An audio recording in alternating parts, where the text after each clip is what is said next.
Hello, welcome. This is going to be another new little spontaneous thing that I'd like to start. And I've got a number of books and references and guides. And every once in a while, when let's say I don't necessarily have time to pull out a full layout or something like that, and I'm looking for a little inspiration or guidance or maybe some type of little reading on the matter of importance for me at that time, then I will lead myself to whichever book is at hand and calling to me. And I will take that and I will fan all the pages so that none are sticking out and asking me to call them by defect of the book or spine, right? And I will reach for a page and read that page. And today I will let you know I've already got uploading right now a gem feature. This is something I decided to start as I was sitting down ready to get started on the daily Dharma. I was led to feature a gemstone crystal. This is apatite in one of its forms, and it is just a gorgeous stone. So check that out if you'd like to get some reading on that, if you're familiar with it. Um, then let me know what your experience has been with that. But that's accompanying our reading. And in there, I said that I was going to feature something next from this book by R.L. Wing, the I Ching workbook. The I Ching is so incredible. And it's a process that you can take stones or sticks or coins, for instance, three of them, and whether they're face up or face down, like a heads tails situation, you can decide whether you've got all three one way, two one way, and the other one a third way. And based on the combinations, you form this hexagram up here in the top. And today's is number 25, Wu Wang, I think is how you say that. I am not a native speaker, obviously, but in English it is known as the hexagram of innocence. And for this purpose, we're not going to read the changing lines. If you know, then you'll know what the changing lines are, but they're not relevant to just a random pull generally. So bear with me. I'm going to read it all the way through because there are so many pearls in here to be snatched up. The time demands an alignment with the flow of the cosmos.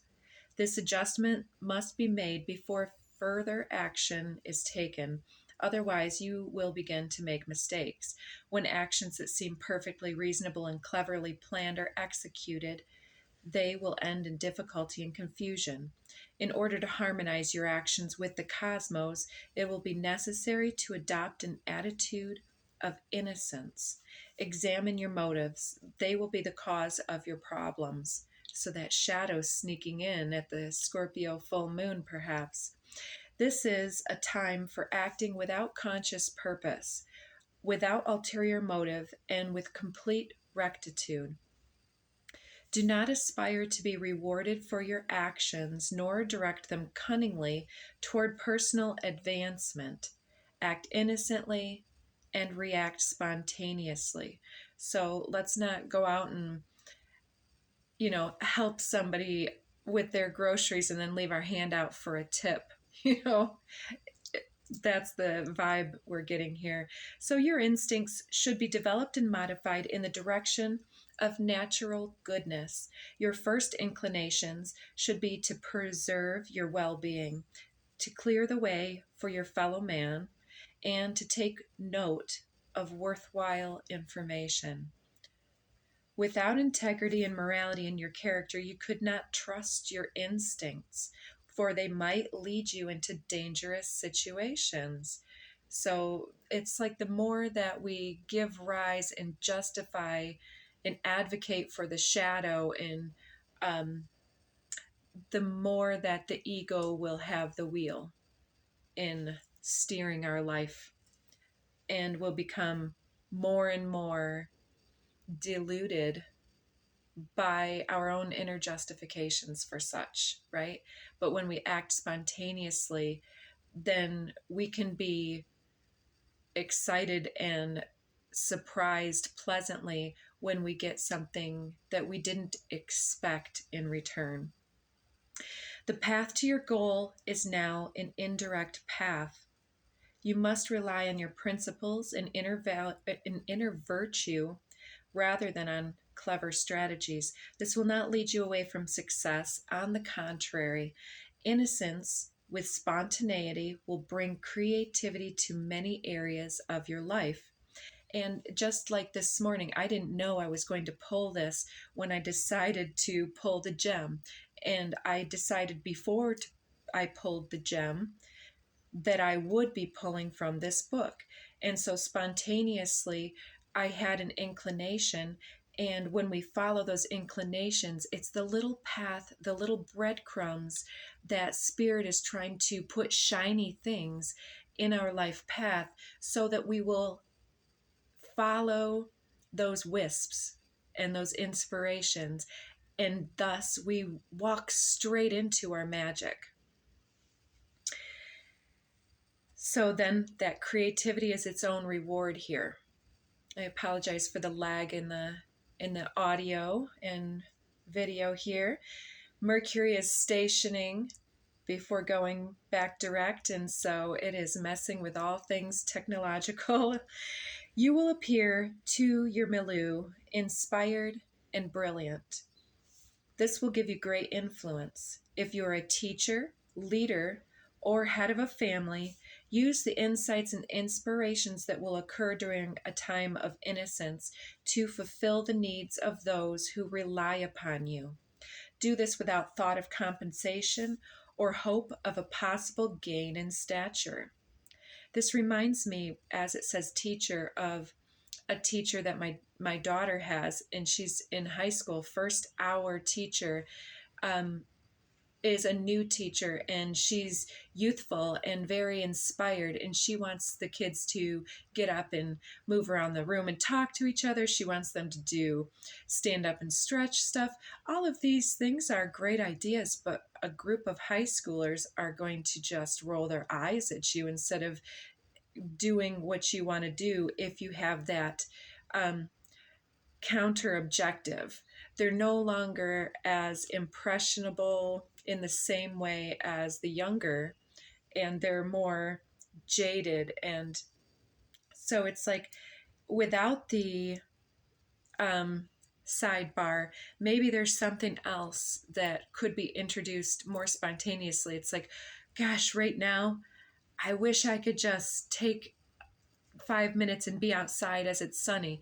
Hey, class, let's take 5 minutes and go outside to read this passage. I think that people would like that more, but not everybody, right? It's just an idea. So let's get back to what the book reads here. So it's important to keep in mind that the laws of the cosmos are divine, and they do not necessarily follow the desires of man.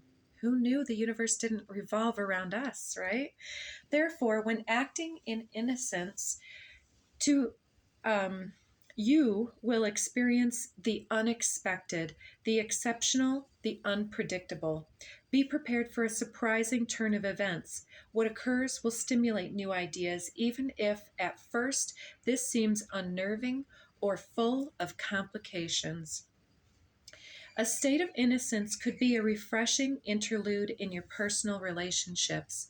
Spontaneity will bring great pleasure as well as reveal true feelings and motives, whereas intrigue at this time would only yield perplexity and possibly disaster. Dun, dun, dun. Again, innocence may lead to surprising new areas of unexplored mutual interest. For those who are puzzled or at a standstill in regard to a particular issue, a spontaneous method of action could lead to a highly creative and original solution. Act without guile and do not attack the problem directly. such as in that example with the teacher. It's like, oh, I wish kids would wake up and be excited about algebra. I think I'm going to have them when they've woke up at 7 in the morning, or well, in our case, much earlier than that. My daughter's been up since 6. School starts before 8 o'clock even. And algebra, I mean, who wants to do that first thing in the morning? It's like, nobody wants to jump up and do jumping jacks and go communicate with everybody in the whole place. I mean, not everybody's a morning person. I mean, who needs that reminder? And so, acting with innocence, maybe if we all took 5 minutes and just took some deep breaths, that's something that somebody can do to center their own energy, and it doesn't take interaction with others. And then by taking that moment together, everybody's breathing together. The harmonics of the room, incidentally, accidentally, on purpose, start to commingle in a more cohesive way, you know, instead of aggravating, creating anxiety or fear. I mean, what high schooler doesn't have a level of anxiety, especially around a bunch of people? Go talk to every person. Are you kidding me? All right, tangent over. I hope that you liked that. I'd like to add that in several days a week, or if not daily, to just kind of set the intentions and let us have some shorter, more spontaneous messages in the future. So if you like that, let me know in the comments, and by liking and sharing and subscribing, of course. Thank you so much, and check out the Daily Dharma when that loads. Thanks, guys.